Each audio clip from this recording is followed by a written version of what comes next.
Le dopage en boxe anglaise.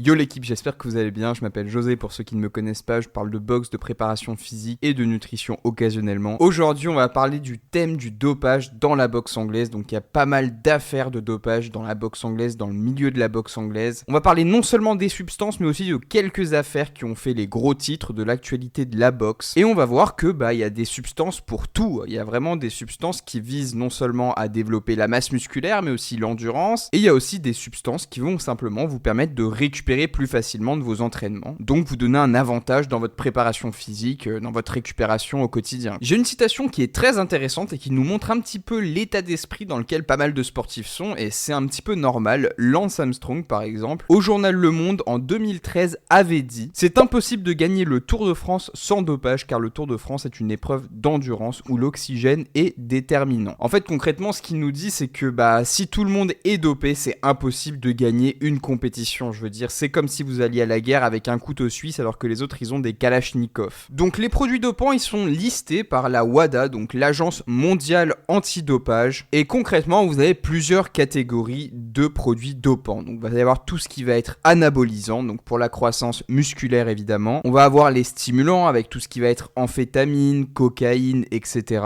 On va avoir ensuite tout ce qui va être les narcotiques, donc ça va avoir vraiment un effet de suppression de la douleur, par exemple la morphine tout simplement. On a les cannabinoïdes, donc tout ce qui dépend en fait du cannabis, qui va avoir pour effet de diminuer le stress par exemple, et va aussi permettre de lutter contre la douleur. Ensuite on va avoir toutes les hormones en fait, tout simplement la GH par exemple, l'hormone de croissance. Les gens qui prennent des hormones de croissance, ils poursuivent un but anabolisant, un gain de masse musculaire mais aussi d'endurance, parce qu'on va avoir une production accrue aussi de globules rouges. Il y a aussi les glucocorticoïdes en fait qui vont avoir pour effet de supprimer ou de diminuer cette sensation de fatigue, donc ça vise à avoir plus d'endurance. Et enfin il y a tout ce qui est agent masquant, donc ça c'est très commun en boxe, c'est plus commun qu'on ne le croit. Par exemple tout ce qui va être diurétique, pour faire la pesée c'est extrêmement utilisé. On peut imaginer que dans tous les sports où il y a ce rendez-vous là avec la balance, l'utilisation de diurétique est quand même quelque chose d'assez courant.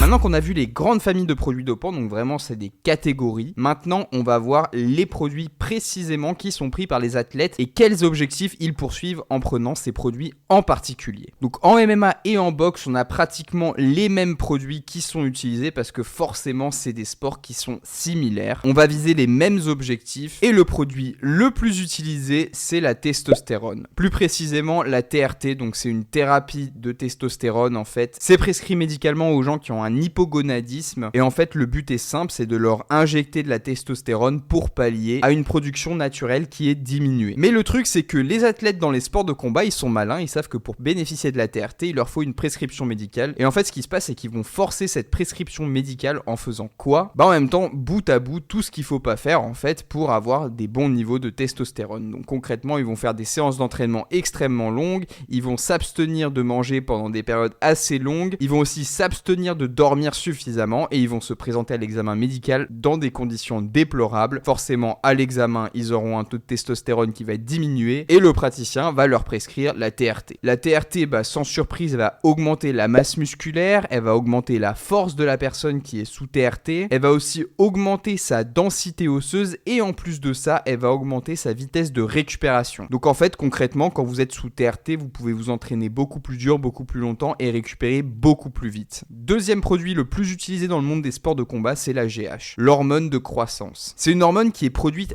naturellement par le corps, normalement. Cette hormone, normalement, elle est sécrétée par la partie antérieure de l'hypophyse, et il y a certaines maladies, en fait, qui vont venir interférer dans la production naturelle de GH, et c'est encore une passerelle pour les combattants dans ces sports-là qui vont aller chercher une prescription médicale pour se voir prescrire justement la GH. Donc la GH, elle va avoir pour effet principal d'améliorer la composition corporelle d'un combattant, donc ça va se traduire simplement par le fait de pouvoir cutter du poids beaucoup plus facilement parce que forcément le muscle retient de l'eau alors que le gras n'en retient pas. Et évidemment, on peut observer un gain de masse musculaire qui est beaucoup plus important que quelqu'un qui n'est pas sous GH, évidemment. Troisième produit le plus utilisé, c'est le stanzolol. Donc c'est, contrairement aux autres produits, c'est pas un produit qui est pris par la voie injectable. Il peut être pris par la voie injectable certes, mais aussi par la voie orale. Donc c'est pareil, il a des effets anaboliques sur le corps et le truc c'est qu'en fait, il disparaît des urines au bout d'une dizaine de jours. Alors que les autres, c'est un délai qui est un peu plus long. Quatrième produit le plus utilisé cette fois, c'est un produit qui est commun au sport d'endurance, c'est les EPO. Les EPO, en fait, ils vont avoir pour effet d'augmenter le nombre de globules rouges, ce qui signifie qu'en fait, beaucoup plus d'oxygène va être transporté vers les muscles et ça se traduit directement par une augmentation du cardio. Là, sans aucun doute, les EPO, ça donne un avantage qui est incroyable à un combattant parce qu'il va avoir un cardio limite infini. Ensuite, cinquième produit dopant le plus utilisé, c'est le clenbuterol. Donc ça, les clenbuterol, pour les fans de la boxe, vous connaissez certainement. D'ailleurs, on va voir une affaire de Canelo qui a eu lieu en 2018, donc c'est pas non plus si vieux que ça. Le clenbuterol, en fait, il va vraiment permettre de perdre du gras de manière importante sans avoir un effet catabolique sur la masse musculaire, donc vous n'allez pas perdre de muscle en parallèle. Et après, vous avez toute une série d'effets aussi, comme par exemple l'amélioration de la congestion. Donc voilà, bon, je pense que ça c'est pas le plus intéressant. Le plus intéressant, c'est vraiment cette partie en fait où on va éliminer la masse graisseuse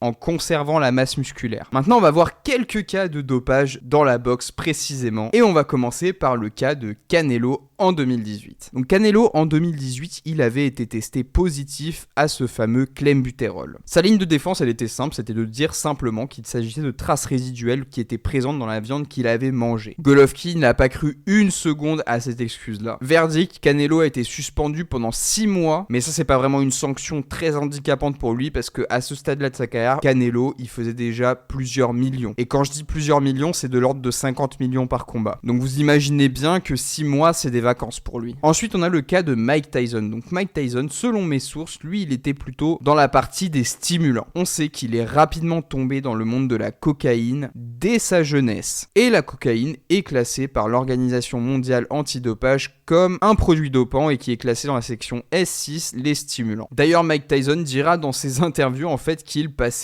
outre les contrôles antidopage en utilisant un faux pénis. Donc c'est simplement une pompe qu'il actionnait et puis il y avait l'urine de quelqu'un d'autre dans cette pompe et forcément le test ne décelait aucun produit dopant dans cette urine qui était complètement neutre. Ensuite, troisième cas, le cas de Cletus Seldin. Donc Cletus Seldin, ce qui s'est passé, c'est qu'en fait, il a fait un combat contre Zab Judah. Et dans ce combat, il semblait qu'il avait une endurance infinie. Et Zab Judah, il a eu des soupçons, il l'a fait tester. Il a été testé positif à la testostérone, donc à une prise additionnelle de testostérone. En l'occurrence, il était sous la fameuse TRT. Et là, on se rend compte vraiment que le dopage dans le contexte de la boxe, c'est quand même limite une arme. Parce que Zab Judah, il s'est fait opérer. Il a dû faire une chirurgie cérébrale dans la foulée de ce combat. Parce qu'on s'est rendu compte que l'accumulation de coups donnés par son adversaire, une accumulation qui n'est pas normale, il pouvait pas tenir ce rythme-là pendant les 12 rounds, lui a causé une hémorragie cérébrale tout simplement qui aurait pu lui coûter la vie si ça n'avait pas été pris en charge assez vite. Autre cas récent, celui de Tyson Fury. Tyson Fury, il a été testé positif à la nandrolone. Donc voilà, c'est un produit dopant qui améliore la récupération, supprime les douleurs articulaires et a un effet anabolisant en prime. Parce que c'est un dérivé de la testostérone et en plus de ça, il augmente l'endurance, qui à mon sens est le plus important en boxe. Le seul point négatif de ce produit dopant, c'est que voilà, il cause de la rétention d'eau, mais dans la catégorie de Tyson Fury, je pense qu'il s'en fiche. Et c'est pour ça qu'il a fait le choix de ce produit dopant là. Ensuite, autre cas extrêmement connu, c'est celui de Big Baby Miller, qui a été testé positif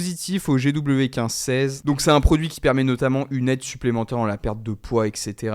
Plus un gain d'endurance aussi qui est non négligeable. Donc pour moi, il y a plusieurs problèmes à toute cette histoire de produits dopants. Le premier, c'est que c'est extrêmement facile de s'en procurer. Beaucoup d'entraîneurs disent que simplement dans la rue où est situé leur club, ils pourraient s'en procurer à 15 endroits différents. Je veux dire, il n'y a qu'à regarder dans les salles de muscu, il y a énormément de jeunes même qui ont même pas 18 ans, qui sont déjà chargés. Parce que le copain le fait, parce qu'une connaissance connaissance le fait. Enfin, je veux dire, ça va très vite, c'est du bouche à oreille et avec Internet, on peut tout avoir extrêmement facilement. Ensuite, le deuxième problème, c'est qu'il y a des mutations qui sont faites sur les produits dopants. Donc, on change une molécule ou deux. Les effets sont les mêmes, mais par contre, le test ne donnera pas positif parce qu'il ne connaît pas cette nouvelle substance, même si les effets sont les mêmes. Et il y a beaucoup de chimistes qui s'amusent à contourner un petit peu tous ces tests qu'on effectue en changeant une, deux ou trois molécules. Et on le voit dans ces sports-là, c'est pas possible d'avoir des gens qui sont dopés parce qu'ils ont des armes dans les mains. Un sport comme la muscu par exemple, où tu te dopes et ça n'impacte que toi, je veux dire, c'est pas grave. Bon, mis à part le fait que voilà, si t'es chargé, que tu vends des programmes en disant voilà, ça c'est mon programme, c'est comme ça que je suis devenu aussi massif, aussi musclé, etc. Bon, c'est pas très éthique, certes, mais tu vas pas mettre la vie de quelqu'un d'autre en danger. Alors que là, en boxe, là, tu mets la vie de quelqu'un d'autre en danger, parce que je veux dire, déjà que la boxe en soi, c'est un sport dangereux, alors si en plus on cheat, on triche dessus, on donne l'opportunité à quelqu'un d'avoir de l'endurance indéfinie, va pouvoir cogner sur 12 rounds à la même puissance hyper fort, je veux dire, si l'autre meurt, c'est criminel. Quand on regarde des grands champions, comme par exemple Manny Pacquiao, c'est incroyable, il boxe encore à 42 ans, il est extrêmement rapide, il bat un mec qui a 20 ans moins que lui, ou alors on voit un Canelo qui monte de catégorie hyper sec, qui passe de super welter à mi-lourd et qui affiche un physique hyper sec, hyper musclé. Je veux dire, il y a quand même des doutes à avoir. Et pour le cas Canelo, voilà, c'est des choses qui se voient, mais par exemple pour les cas où c'est des EPO, par exemple, des produits qui boostent l'endurance, ça se voit pas forcément. Par contre, celui qui reçoit les coups dans la lui il le voit. Donc voilà, c'était une petite vidéo sur les produits dopants en boxe. J'espère que la vidéo vous a plu. Si c'est le cas, n'hésitez pas à vous abonner, à mettre un pouce bleu et je vous retrouve dans la vidéo qui suit. À tout de suite. Hey, I got something to say. I'm just so sick of hearing everyone complain.